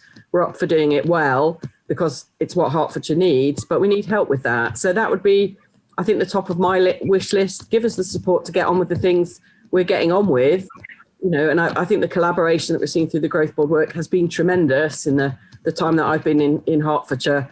I'm impressed with the way our councils are working together, driven by that, the leadership of our leaders and chief execs to be working collaboratively. So help us to get on with what we're up for doing, I think would be my top of my wish list with government. Thank you very much. We have some stuff here that talks a little bit more specifically. I'm just going to go a little bit back to housing, actually, and sustainability, which is to think about house building in a way that impacts on the construction industry and the way in which perhaps modern methods of construction can be used both in terms of to develop skills and to make us more sustainable. I was wondering how the Growth Board was going to engage in that particular sector. And I'm going to look at Councillor Williams, I think, if he's still he's here, to have a look answer for that one, because I'm aware that this is something that has come across both in terms of sustainability and in skills. So Andrew touched on this in when he was talking about the plans for Hemel Garden communities and Maylands and the enterprise zone. So I think it's important to recognise that the enterprise zone, recognising that we have the Building Research Establishment in Garstang, and we have therefore focused the IQ Enterprise Zone, as Herts Enterprise Zone, as we call it, to think about modern methods of construction. And we have been in discussion with a couple of companies in terms of them establishing themselves in the enterprise zone. We can see very clearly that across Hertfordshire and the South East, there is going to be terrific demand for off-site construction and modern methods of construction. And so we're very keen to foster that as an opportunity, as a commercial opportunity in Hertfordshire. That then spills over to the standards and the expectations that residents will have when they're buying new homes in Hertfordshire. And I suspect that the homes that people will be buying in 12 months' time from the homes they'll be buying in 15 years' time across some of our developments will have changed enormously. But there is a very quite complex dynamic between the developers, regulations, what customers want, what registered social landlords want. But all of our colleagues in local government can rest assured that this is right up there on our agenda, and that we, both through what we're doing on the enterprise zone and also then what we're doing in terms of delivering homes ourselves, whether it's the county council or the districts and boroughs as housing authorities, the sustainability and the impact on climate change and our stated ambition to be net zero carbon by 2050, they have all got to play out through the housing market. Thanks very much. Anyone else like to come in on that one? No? No, that's fine. Okay, we will move on to the next question that I have here. Actually, I realise I haven't heard from Peter Taylor, so I was going to throw a question over there. So the Growth Board, I'm told, is far more than a growth deal, and we've talked a lot about collaboration and trying to hold multiple strategies at the same time. But if you could choose one project or programme that you think would be most transformational for future generations, which one would you choose? Everyone else be warned, I might ask you that question as well. Thank you. It's a little bit like trying to choose your favourite child, isn't it, in some ways? But I would just say, obviously, as the Mayor of Watford, I would have to pick the Watford Junction Quarter. And it does pick up on the points that have been made about creating a community, that is a scheme that will very much support job creation in the town. I'm really conscious that Watford has got a rate of unemployment now above the national average, and for the first time for many years, we have to really look at how we make sure that our economy grows and there is significant job creation, but also the quality of the development, the fact that it is a very sustainable location. So I would pick that. But I think actually the strength of the Growth Board is the accumulation of all of these schemes with a really clear vision about how it's about placemaking, quality of life, sustainability, and that we look to drive that growth right across the county. Would anybody else like to put a quick vote in before I move on? Go on, Matt. I wouldn't dare. You want to vote there?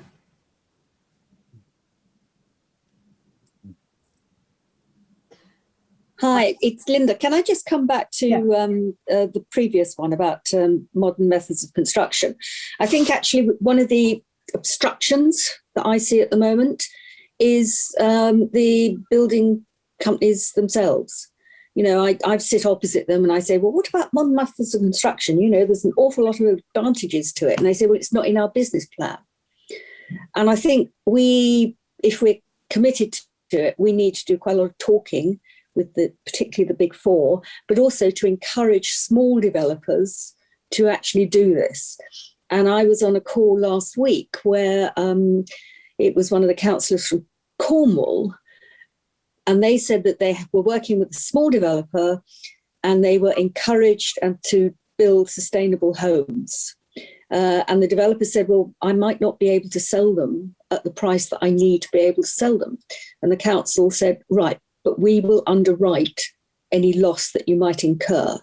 And in fact, they sold them at a premium. So I think, again, there are ways that we could work with some of them to say, you know, we believe in what we believe is the right thing to do, and we perhaps can help you achieve the right things that we think you should be doing.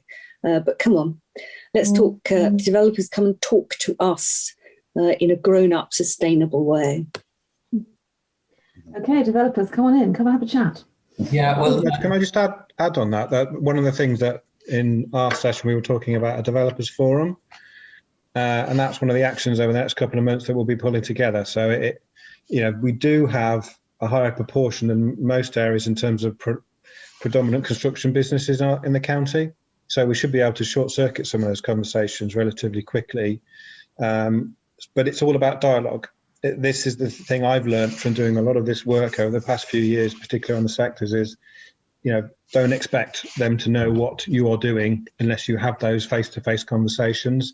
And this is why I think where the next batch of work will be focused on. So it's bringing that dialogue together, understanding the challenges. And I think that important point Linda said that in that example, it's about providing confidence, and it's underwriting that confidence, not necessarily in financial terms, but in kind of political terms, in ambition terms. It's about giving the private sector the confidence to say, well, if we're going to invest in this, we're pretty sure it's going to come off. And I'd highlight, Joe, as well, that more than anything, as a result of those sorts of conversations that Neil's highlighted, Berkeley Homes, who are a big player in Peter's development at Watford Junction, they've invested an awful lot in modern methods. McCarthy and Stone are investing heavily. We've spoken to Top Hat. Over in the east of the county, we've got Volker, who are based near Hertford and Hoddesdon, and they are themselves bringing forward a Dutch-based concrete panel approach to modern methods of construction, and have established now a housing brand that they're marketing those homes under. So we will see this moving pretty quickly, I think. Okay, I'm going to move to my other Councillor Williams now. Councillor Andrew, Andrew Williams, you've got your hand up. Yes, thank you. I just wanted to pick up on the modern methods of construction. I think, as other speakers have just said, I think this is moving on. I spoke about the enterprise zone area, and that dovetails in with our Hemel Garden community. But we have a site right on the edge of there for 600 homes, and the developer's been signed up for that, and they're committed to 100% construction by modern methods. So I think developers on mass sites now are recognising that there is potential for good quality developments using modern methods of construction, and are moving round to that much quicker than perhaps we realise. Thank you very much. I've still got questions coming in, and I know we're not going to have time to answer them all, so they will get answered.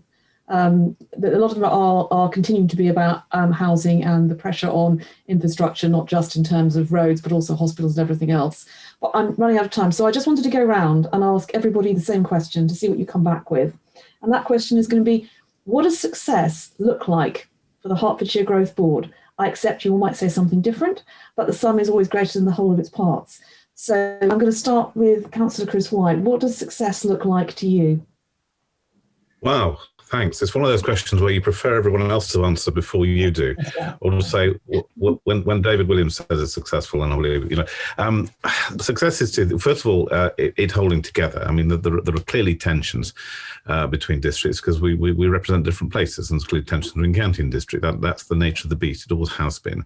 So keeping the show on the road, and I think the second success is achieving the growth along the lines just discussed. I mean, as described by Andrew and Linda, and finding that you've got more homes, but clearly a non-damaged and possibly better environment.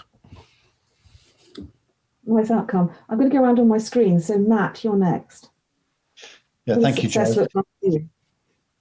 Very briefly, I mean, I think for me, it's going to be that we are able to sort of put together and submit our growth bid to the government where we can do this year, and get backing for that as well. And that will show, I think, confidence from the government in what the county is planning to achieve on behalf of its residents and businesses. And I think also for us, as officers and members who are working on this and have been over the last 18 months to 2 years, a confidence in terms of our own efforts and planning and all the hard work that's been done to develop these programs across both of the growth corridors and our key projects. We've got agreed at the growth board level as well. So the bid going in and government backing it with some money would be a great achievement for this year. Oh, brilliant. Councillor Andrew Williams?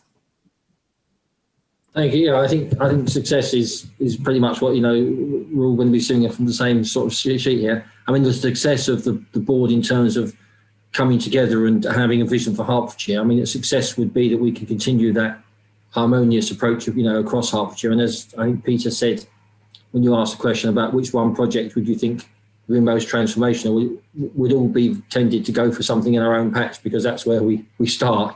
But success is that we're able to look at Hertfordshire as a whole and recognise that, you don't always get it in your patch, but for the collective good of Hertfordshire, and that our residents don't recognise there's a boundary between Dacorum and St Albans.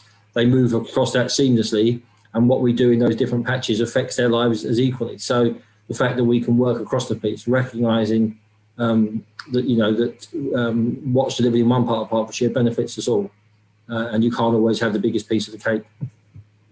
Thanks very much. Neil, success. What does success look like for you? Well, I will be biased. It's about jobs, investment, and growth for me. Success to me will look like the creative sector, the predominant sector in the UK being in Southwest Hertfordshire. It would be life sciences and technology and aerospace. The predominant location in the UK is Northwest Hertfordshire. That to me is the level of ambition that we need to have. It's making the rest of the world know what we've got and able to grow it. Simple as that. We're down to one sentence each now, so I'm going to go to Mayor Peter Taylor. What does success look like to you? I've only got one. Very quick. I think you've got to start with the residents. So from my perspective, the ONS does a project teaching about how happy your residents, and for the last 2 years, the happiest people in the east of England live in Watford. And in 10, 15 years' time, I think we still want happy residents who've got good quality jobs, an excellent home, nice environment, excellent services. And so we've got to focus on delivering those things for our residents. Thank you very much. Councillor Linda Hazy. Recognition by the government, as Patsy said, that we are doing a good job, that we are a generator to the executive, executor, the Treasury, and we need to keep that going, because if places like Hertfordshire fail, then we're all in trouble. Patsy. Mine's a bit selfish, really, but I want us, when we're old and retired, to be able to look back on this time and feel proud of what we all did together, the place, the people, communities, and that we achieved that success. That's what I'd like. Well, Well, thank you very much. I'm running out of time. So what I'm going to do is just say thank you very much to all of you. It's been really interesting. I have thoroughly enjoyed listening in. And I'm going to hand back to Councillor David Williams to just answer that question about what success looks like for future generations as part of our feedback as we move towards the end of today's session. So thank you very much, everyone. Thanks, Joe. And well, part of the success would be Watford back in the Premier Division. I'm sure Peter would probably subscribe to that one. And then, you know, just being very selfish, I'm gutted that this week I've not been able to be at the grand opening of the New River Bridge. And, you know, the opportunity for all of us to put a few hard hats on and see some bits of important kit that's going to transform the lives of our residents delivered. You know, I hope we're going to see some more of that as we go through the coming 12 months. I hope that local government colleagues have found this useful and that they've had some valuable insight into the work of the Growth Board.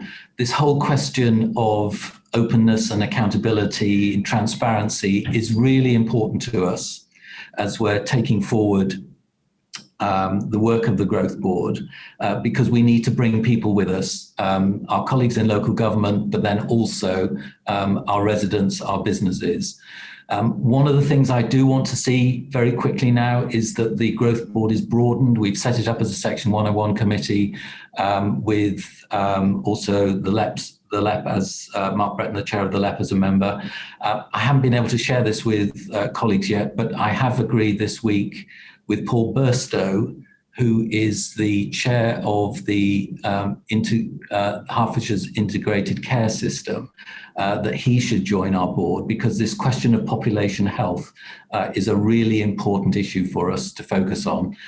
So I'm delighted that Paul's going to be able to join, and we need to exploit the business relationships that the LEP has got.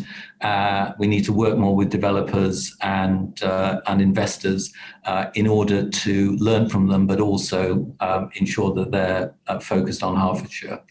So hopefully those who have joined us this afternoon have got a sense for the ambition that the Growth Board has, its agenda, its focus, recognition that there has been a bit of an inflection point in the last couple of weeks as the government has reflected on COVID and has then brought forward its proposals to build back better and its plan for growth. I'm absolutely committed to ensuring that our efforts here are recognised by government and supported by government, and we need to work very hard to do that.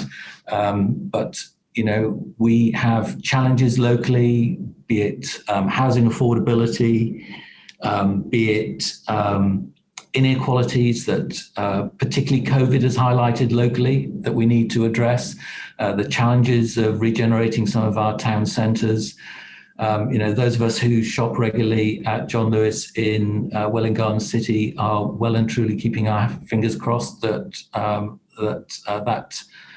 store stays open, but that is something of a barometer of what's happening in retail at the moment. So a lot of ambition. I hope people have found this of value. We would welcome your feedback in terms of how best you can engage with the Growth Board. But do recognise now it is a Section 101 committee. Our papers are published on the microsite. Our meetings are live streamed and then also available on YouTube. So hopefully we can engender a degree of engagement across the local government sector, particularly in Hertfordshire, but also then extend that to our wider group of stakeholders. So thanks for joining us this afternoon. Thanks to my colleagues from the Growth Board for sharing their perspectives. And then thank you to you, Joe, and White Label for facilitating this for us, alongside Lucy Gravitt from the communications team. Thank you.